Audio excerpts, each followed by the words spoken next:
anímico, emocional, puede ser fácil creerse y entender que el aceite de oliva es el principal eje de la dieta mediterránea. Por supuesto, no es la dieta mediterránea, es un componente más, pero es el eje de la dieta mediterránea. Ese es el tema con el que yo voy ahora a desarrollar mi presentación. Y ustedes tienen aquí la pirámide de la dieta mediterránea. Está muy bien posicionado el aceite de oliva con esta botella que no deja lugar a dudas de su contenido dentro de esta pirámide. Por tanto, pues el discurso hasta ahora pues realmente es cierto. El aceite de oliva está en un punto central, proporciona el 80% de las calorías de grasa, es decir, que es un alimento clave de la dieta mediterránea. El aceite de oliva además tiene la peculiaridad de que de todos los aceites comestibles tradicionales es el único que tiene un alto contenido en grasa monoinsaturada. Y esa peculiaridad de su alto contenido en grasa monoinsaturada le da esa cualidad especial a la dieta mediterránea, que es una dieta que de manera instintiva y tradicional se ha generado y ha resultado ser una dieta. Ahora que hay excedente de alimentos y enfermedades asociadas a la dieta inadecuada, ha sido un factor de protección que yo diría que en el Mediterráneo nos lo hemos encontrado pues casi sin quererlo, gracias, entre otras cosas, a muchos alimentos, pero a la composición especialmente saludable del aceite de oliva. Pero las cosas han cambiado mucho. La industria alimentaria ha revolucionado el universo de los aceites y, de hecho, actualmente disponemos de aceites comestibles que tienen una composición grasa igual o incluso mejor que el aceite de oliva.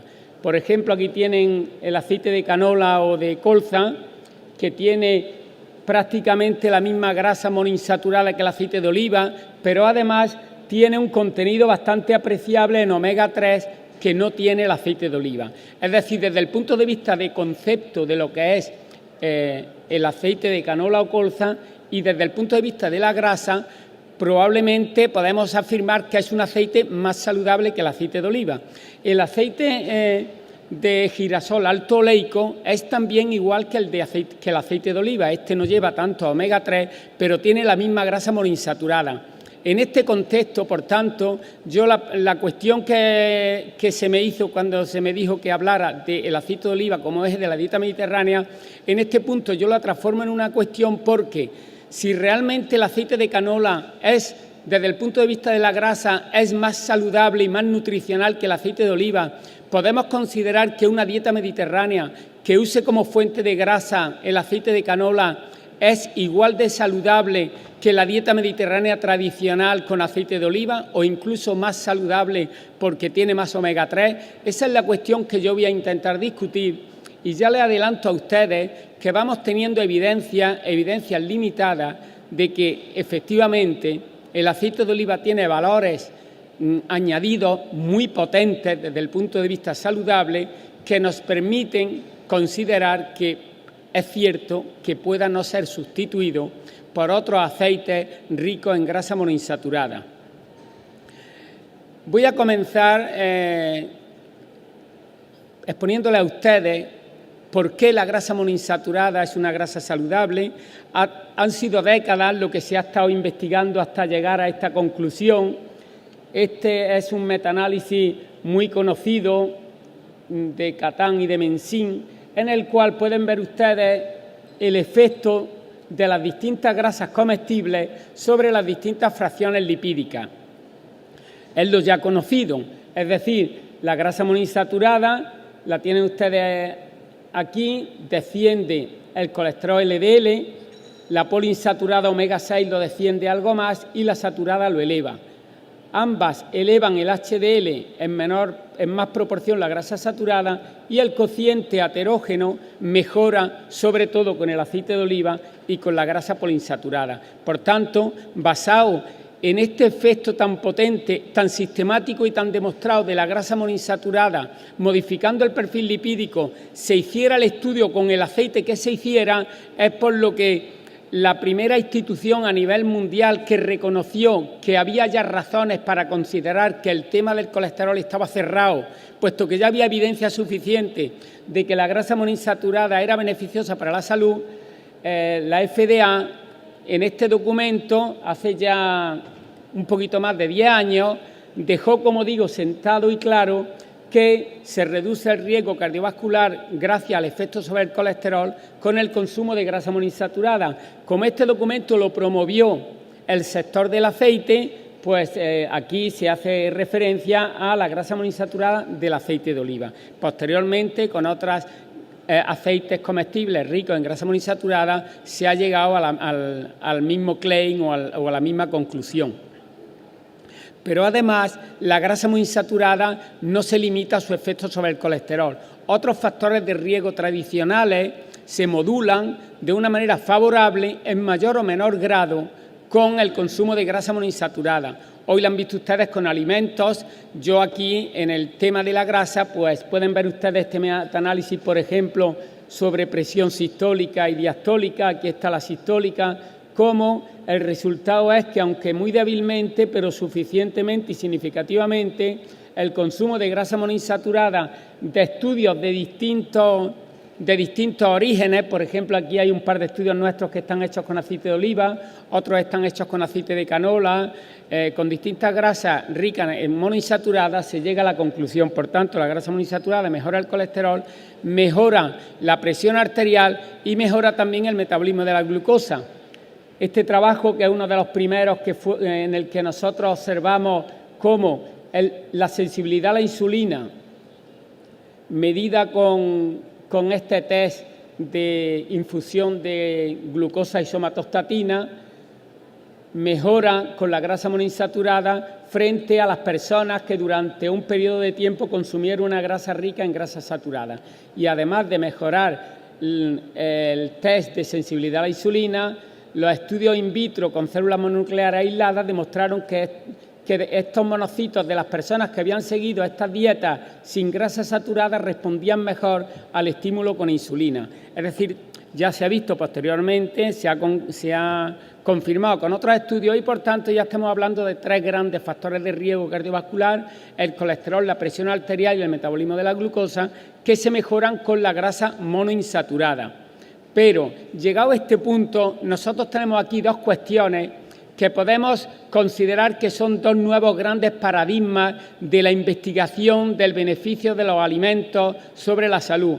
El primer lugar es que ya un alimento no es hidrato de carbono, no es fibra, no son polifenoles o no son grasa monoinsaturada. En este caso, la manzana, por ponerle a ustedes un ejemplo, tiene una composición muy compleja, pero en cada uno de estos ítems, por ejemplo, pues podemos identificar otros 50 ítems. Una manzana puede tener muchos cientos de nutrientes y, por tanto, sería ingenuo pensar que el efecto de un alimento que contiene cientos de ítems, un efecto se le atribuya a un nutriente específico, aunque fuera el nutriente más abundante.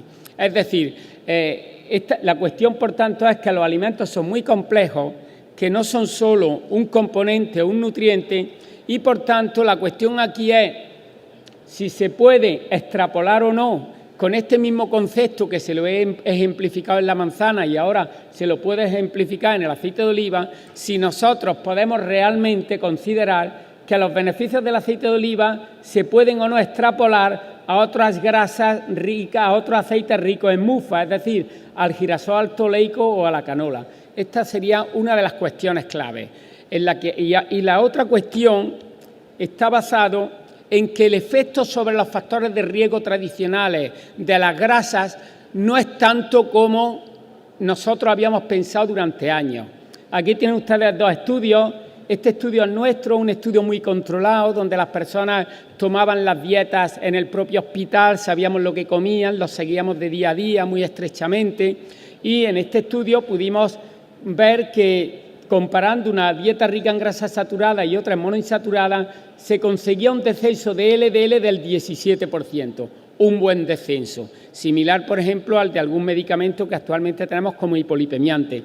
Pero cuando los estudios se hacen en la vida libre, como por ejemplo este estudio más o menos coetáneo a este, que se publicó en el New England, se puede ver que si se hacen distintas intervenciones para reducir el colesterol LDL, con distintas intervenciones, una dieta sana a lo más que puede aspirar es a bajar un 5% el colesterol LDL en hombres y un 6% en mujeres. Y tienes que recurrir a una intervención más compleja, añadiendo dieta y ejercicio físico, para conseguir lo que aquí se conseguía solo con la dieta. ¿Qué sucede? Pues que los estudios muy controlados dan unos resultados que luego nosotros los utilizamos como argumento para tomar decisiones que luego no se corresponden con la realidad. De tal manera que en este caso el efecto sobre los factores de riesgo de la grasa, en este caso de la grasa monoinsaturada, sobre el colesterol no es tanto como pensábamos. Y esto se refuerza actualmente con el resultado de los ensayos clínicos. Aquí tienen ustedes el estudio más famoso hecho con estatinas, en el cual un fármaco que reduce el colesterol LDL en un 38%, redujo el riesgo cardiovascular un 30%. Sin embargo, varios estudios hechos con dieta resulta que redujeron el riesgo en distintas proporciones y algunos de ellos ni siquiera redujeron el colesterol LDL. Entre los tratados y los controles, la diferencia de colesterol era cero. Estudio Lyon o el estudio GISI o el estudio DAR en el Predimed bajó algo más, pero comparen con una eficacia prácticamente similar al 4S, al de la estatina. Sin embargo, su reducción del colesterol fue la mitad. De aquí que surge la siguiente cuestión que se planteó al comienzo de la década pasada, que es: realmente no se puede explicar el efecto beneficioso de la dieta por su acción sobre los factores de riesgo. Hay algo más. Esto está formulado aquí en dos cuestiones que nos hicimos nosotros mismos en sendos trabajos, y es la primera cuestión, que el efecto protector de la grasa monoinsaturada o de la dieta va mucho más allá del colesterol, que después del colesterol y de la tensión arterial y del metabolismo del glucosa hay muchas más cosas. La siguiente cuestión es que el beneficio del aceite de oliva sobre la salud humana no es solo cuestión de grasa, hay más que grasa en los alimentos y en el aceite de oliva. Ustedes saben, y se lo recuerdo para aquellos que estén menos familiarizados, es que la diana fundamental del sistema cardiovascular, donde actúan los factores nocivos que van a favorecer el desarrollo de la arteriosclerosis, es el endotelio. El endotelio es una membrana que reviste todas nuestras arterias por dentro. Si se pudiera extender en un plano, sería el endotelio tan grande como una superficie de un campo de fútbol, y esta tremenda superficie que la tenemos en nuestro interior tapizando todos nuestros vasos es el sitio donde contactan los componentes del tabaco, las hormonas y componentes perjudiciales o saludables y los nutrientes antes de entrar en el organismo. Ese endotelio vela por nuestra salud, la salud de nuestro sistema cardiovascular, porque él favorece que se dilaten nuestras arterias, impide que se inflamen nuestras arterias, que se trombosen y que se forman fenómenos de coágulo que condicionen el desarrollo de enfermedad. Cuando este endotelio pierde su capacidad protectora, muy gradualmente, a través de un proceso muy complejo, se desarrolla la arteriosclerosis. Arteriosclerosis que se concreta en manifestaciones clínicas, en angina de pecho, en la arteriosclerosis de los miembros inferiores o en la trombosis cerebral. Pues bien, este proceso tan largo, que lleva muchas décadas, cuando uno lo visualiza así, lo primero que hace es dudar si una dieta es capaz de modificar un fenómeno tan prolongado. A esto ya hoy el doctor Struz ha dado la respuesta y no insisto en ella. Yo lo que quiero que ustedes identifiquen aquí es cómo estas paredes de la arteria y este endotelio sufre una lesión que gradualmente acaba en una situación tan cataclísmica como esta.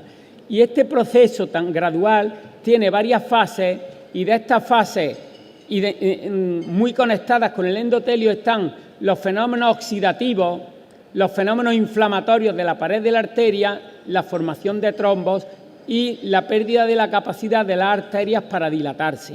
Estos fenómenos, oxidación, inflamación, trombosis y vasodilatación, son los elementos nucleares que condicionan que el endotelio se lesione, progrese y acabe en la enfermedad cardiovascular. El estrés oxidativo es un fenómeno inherente a nuestra vida. Nosotros aquí nos estamos oxidando y nos estamos oxidando a lo largo de toda nuestra vida. La oxidación va inherente a la vida y las personas que se oxidan más rápidamente de la cuenta porque sus mecanismos de protección fallan, envejecen y mueren antes que los que se oxidan menos. Y es que esta oxidación, que es un fenómeno, digamos, natural, está protegido por nuestros mecanismos propios y sobre todo por los antioxidantes que nosotros consumimos. Y de los antioxidantes que nosotros consumimos están vinculados sobre todo a los alimentos. Esta oxidación pone en marcha la enfermedad vascular. El segundo fenómeno, la oxidación provoca inflamación, es decir, la oxidación actúa sobre nuestras arterias, inflamando nuestras arterias, pero no la inflamación que todos conocemos, que hemos sufrido cuando nos hemos hecho una herida o nos hemos dado un golpe, no, esta es una inflamación diferente, una inflamación invisible. Es lo que se denomina parainflamación, es una inflamación de muy lento progreso, que no tiene los fenómenos tradicionales de la inflamación, pero que anidan en distintos órganos que sin saberlo nosotros se inflaman y que al cabo de 20, 30 o 40 años de estar inflamados se produce la arteriosclerosis y la lesión de nuestras arterias. Es decir, oxidación que condiciona inflamación y esta inflamación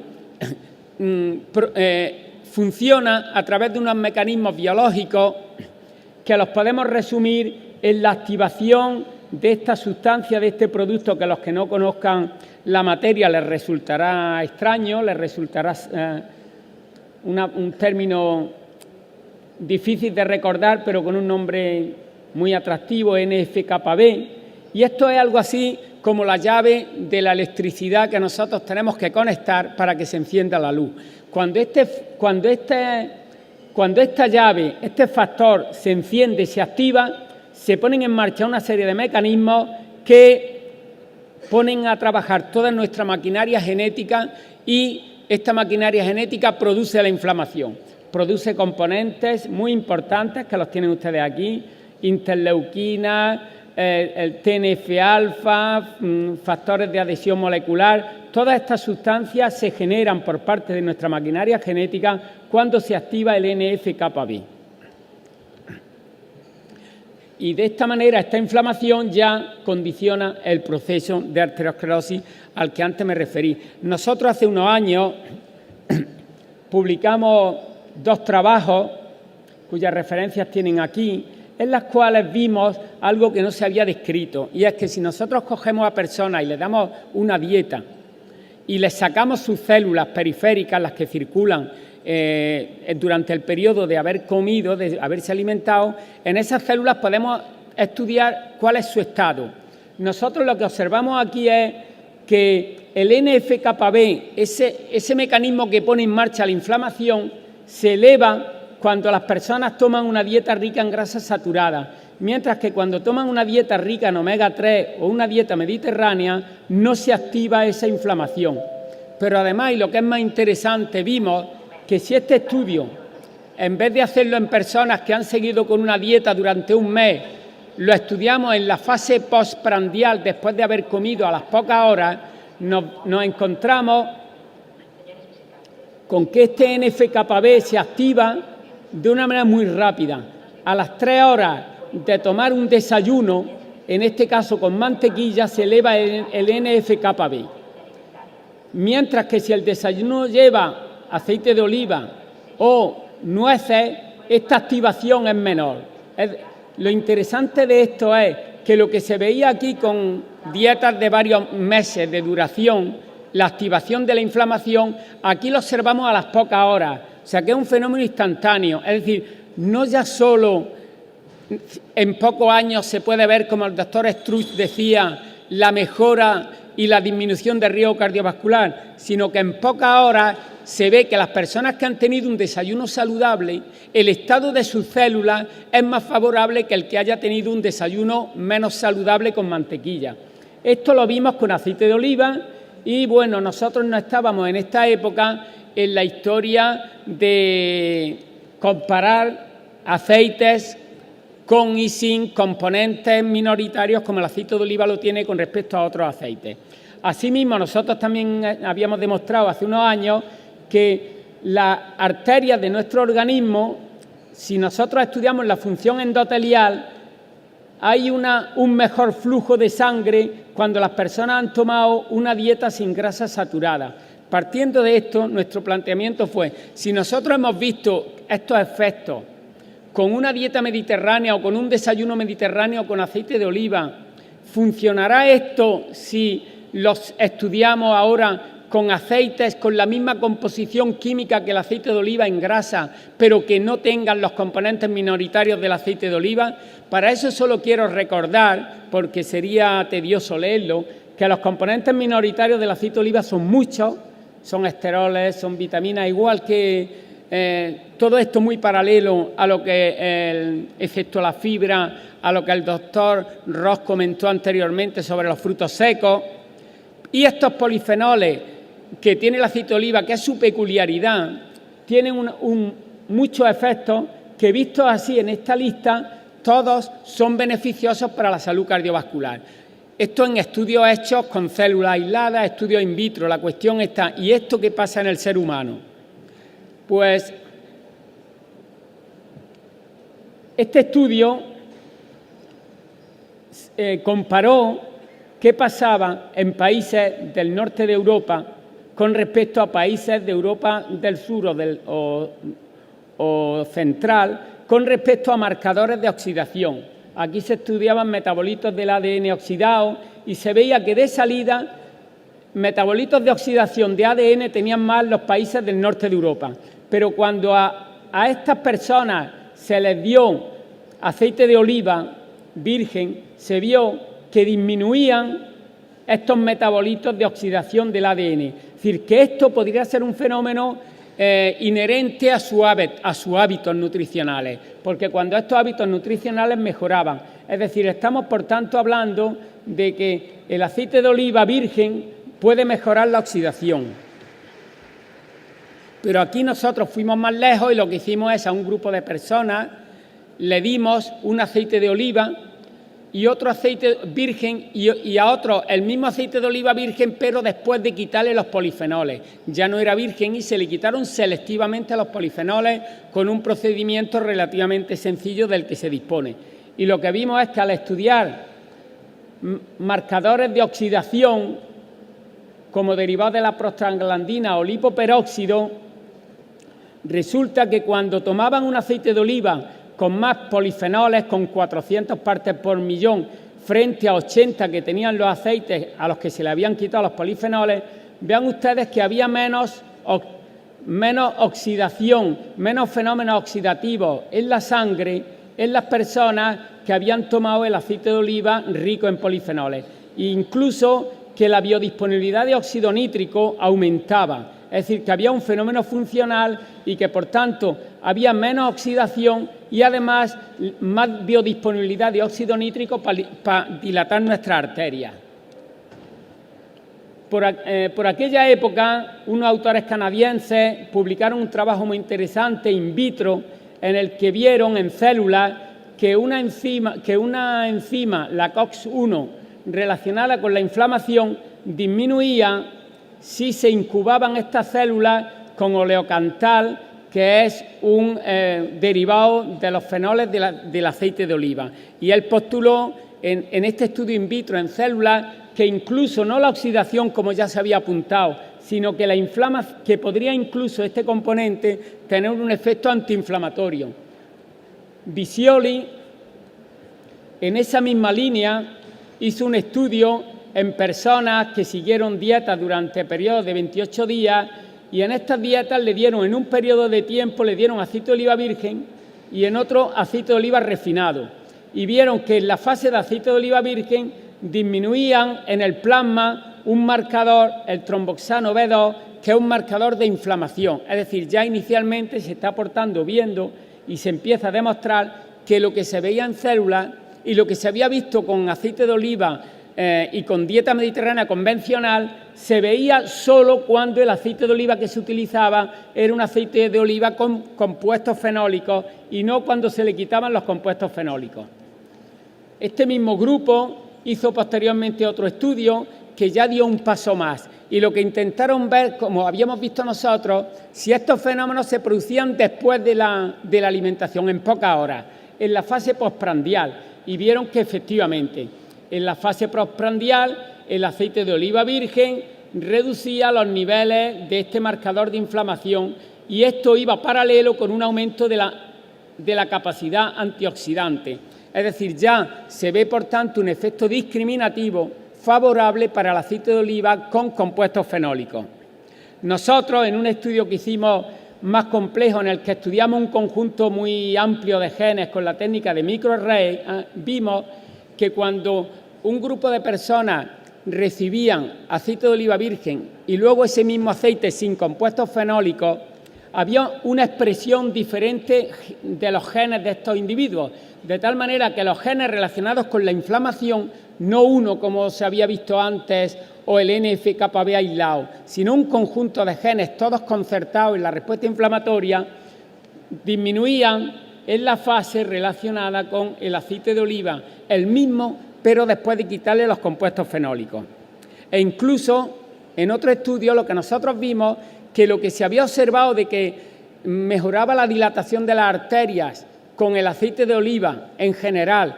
El doctor Ross esta mañana ha hecho mención a este trabajo donde él lo ha observado con los frutos secos. Nosotros vimos que si al aceite de oliva le quitábamos los compuestos fenólicos, este aceite no dilataba no permitía que nuestras arterias se dilataran cuando les sometíamos a un proceso de estímulo con isquemia, mientras que se producía una vasodilatación. Fíjense ustedes, en pocos minutos, 2-3 horas, después de la ingesta de un desayuno con un tipo de aceite o con otro tipo. No había ninguna más diferencia. Aquí no se sustituía, como en otros estudios, tantas calorías con un alimento frente a otras, no. Las mismas calorías con aceite de oliva, con y sin compuestos fenólicos. Es decir, que son estudios, por tanto, que iban en la línea de un valor añadido asociado al consumo de aceite de oliva con compuestos fenólicos. La doctora Kova había publicado un par de años antes un trabajo de un proyecto europeo, el Eurolib, que realmente sorprendió mucho. Y es que ella incluso vio que según tuvieran más o menos compuestos fenólicos el aceite de oliva, en 200 voluntarios que siguieron una dieta 3 semanas, se le incrementaba el colesterol HDL, es decir, otro valor añadido, muy poca cantidad, pero sin duda ninguna un incremento claro y además con un consistente comportamiento de dosis-respuesta.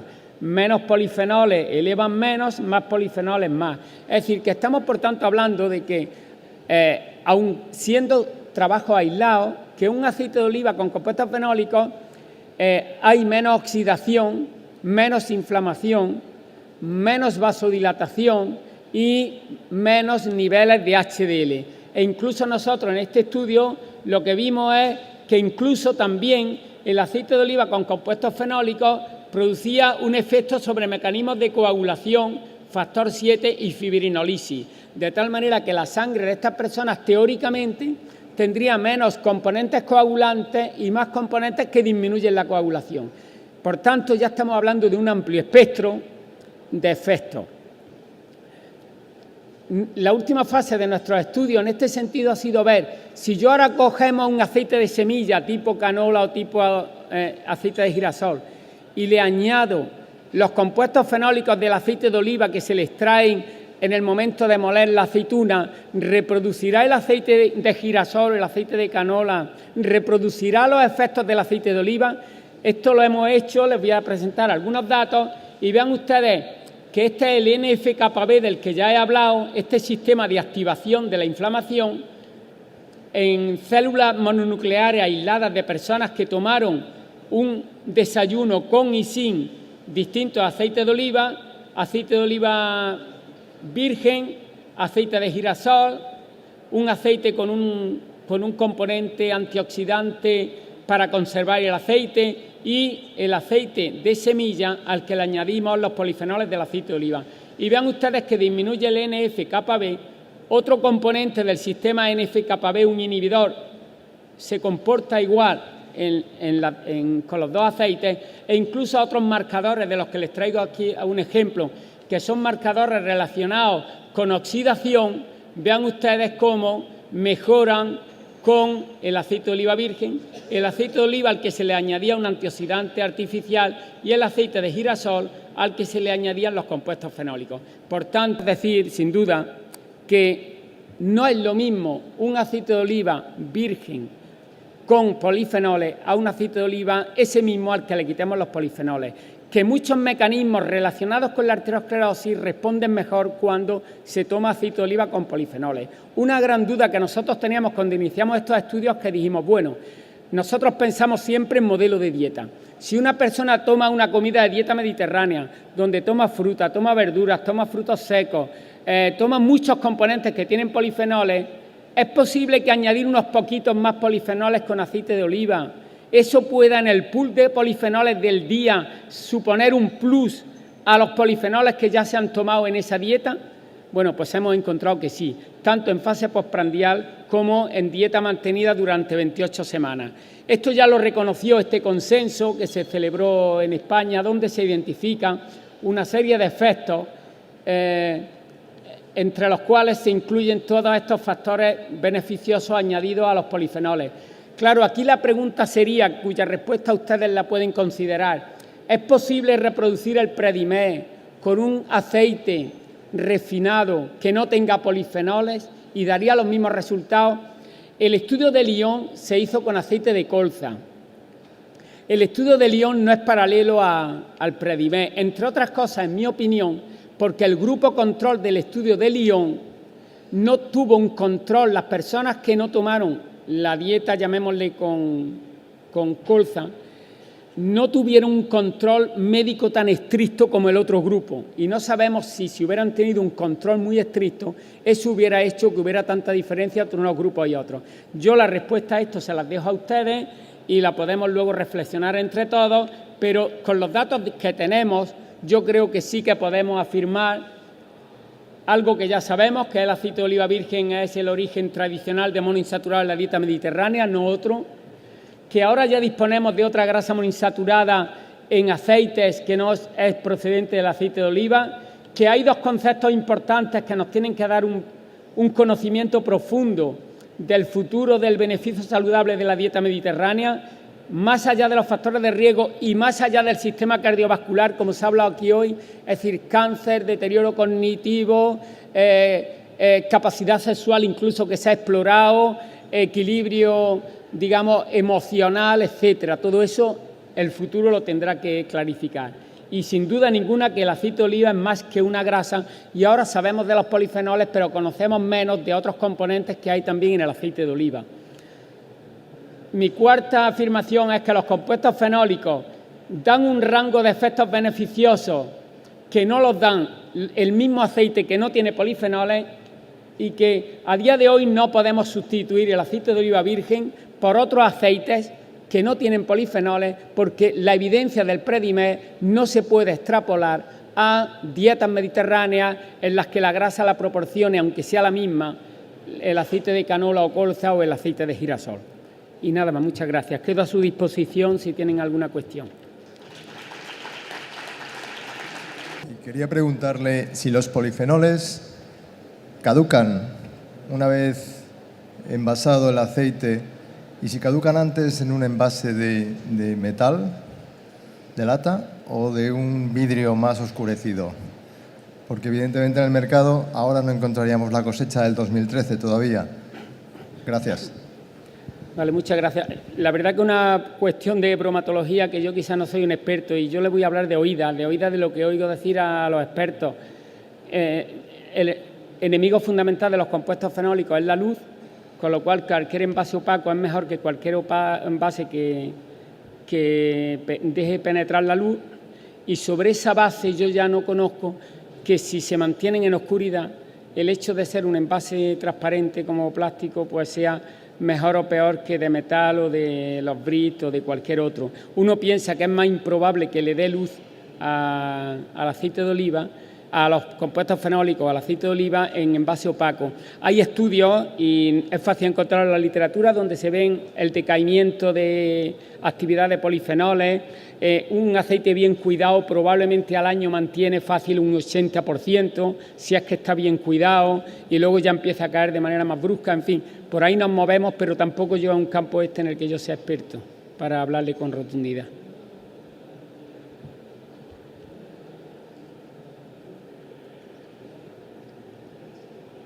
Hola. ¿Se oye? No. Ah, sí, sí. ¿Hay diferencia entre el aceite de oliva virgen extra y el aceite de oliva virgen?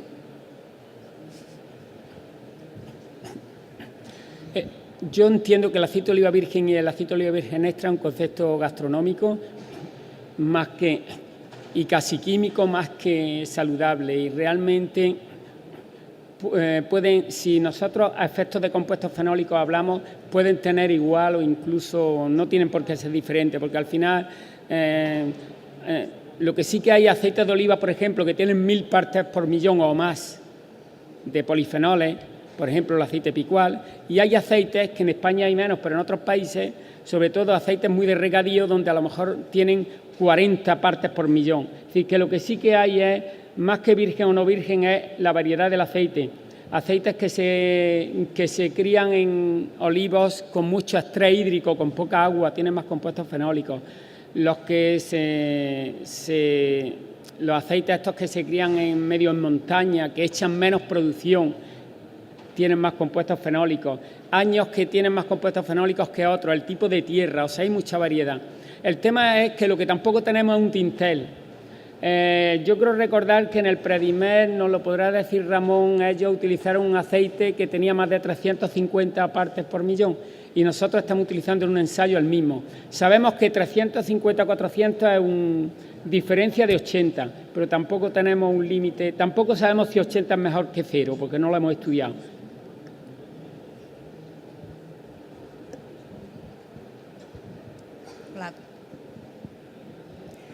Bueno, felicidades por la presentación y quería, bueno, para también poner un poco de debate en esta tarde, ¿no? ¿Qué piensas tú sobre los aceites funcionales que se pueden enriquecer mucho en antioxidantes o en otros tipos de compuestos como triterpenos? Porque ahora la tecnología cada vez lo va a permitir más, ¿no? Y yo me planteo que ante un aceite ya con un contenido en antioxidantes tan alto, ya sé que hay naturalmente aceites con un contenido muy alto, próximo a 1000 ppm, pero no sé si ya nos deberíamos de plantear también incluso buscar marcadores de seguridad alimentaria, ¿no? Porque una dosis muy alta de compuestos antioxidantes también podría llegar a producir efectos prooxidantes, y quería saber tu opinión. Sobre esta última cuestión, que yo creo que está lo que hoy el doctor Lavecchia me parece que ha comentado, nosotros tenemos evidencias de que dar los antioxidantes en suplementos o fuera de su entorno natural pueden incluso ser peligrosos. Está el caso de los betacarotenos, que aumenta el cáncer de pulmón, etcétera. Pero cuando el antioxidante se da en su contexto de alimento completo, dudo que, porque entre otras cosas, si tienen muchos compuestos fenólicos un alimento, tiene un sabor tan amargo que no hay quien se lo coma. Entonces, realmente, yo creo que en los alimentos completos no tenemos preocupación. Claro, si un aceite artificial, llamémosle generado, como el que nosotros hemos hecho para probar una hipótesis, ese se comercializa y puede reproducir los efectos del aceite de oliva, es posible. Nosotros este tipo de aceite nuestro, que lo hicimos, es un aceite que no tiene buen sabor. No tiene más polifenoles que el aceite de oliva, pero no tiene buen sabor. De hecho, nosotros se lo dimos a las personas en magdalena, y haciendo una magdalena con aceite, porque tomárselo en la ensalada eso era imposible. El paso siguiente, si se avanza en esta línea, será conseguir que tengan buen sabor, y eso será un proceso de investigación y de tecnología de los alimentos probablemente complejo, no lo sé. Y tampoco sé cómo de caro, es decir, que probablemente sea más caro generar esos alimentos, llamémosle nuevos, que el precio del aceite de oliva, que es francamente barato. Y tampoco sé si utilizar compuestos fenólicos que salen del aceite de oliva y que nosotros se los añadimos a otro alimento, ya estamos sacando esos polifenoles de su ambiente natural. Y tampoco sé si en efectos que no son a corto plazo biológicos de este tipo, eso tampoco será seguro. O sea que esa sería mi respuesta, llena de dudas, como ves.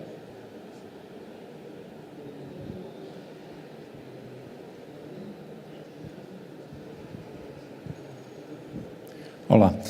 Una pregunta. ¿Hasta qué punto los polifenoles son estables a la temperatura a la cual se hacen un montón de preparaciones en la cocina de cada casa? Bueno, por no hacer laboriosa mi presentación, estos aceites que yo he presentado, en el que hemos reproducido el beneficio del aceite de oliva, que digo que nuestro objetivo era demostrar que añadiendo polifenoles se reproducía el efecto y que por tanto los polifenoles tienen un poder en sí, lo hicimos aceites friéndolos y luego dándoselos a las personas. ¿Por qué? Y tenemos estudios hechos de cómo se comportaban estos compuestos fenólicos en los distintos aceites después de someterlos a un proceso de calentamiento estándar. Si un aceite de oliva no tiene compuestos fenólicos, se deteriora más y aparecen más polímeros y más sustancias potencialmente insanas. Si un aceite es rico en compuestos fenólicos, aguanta más la fritura, el calentamiento, y el aceite, la grasa, se deteriora menos. Y si la fritura es una fritura ligera, sigue conservando compuestos fenólicos. Lo que no tengo con seguridad, pero más o menos mi idea era que si tú en una primera fritura a lo mejor se pierde un 30% de los polifenoles y en 3 se pierde la gran mayoría, pero que realmente los polifenoles son bastante estables en la fritura y sobre todo, además de que sean bastante estables, es que además preservan la calidad de la grasa y la posibilidad de tomar componentes potencialmente incluso carcinogénicos que se generan cuando se fríen, se producen menos cuando tú fríes con un aceite rico en compuestos fenólicos.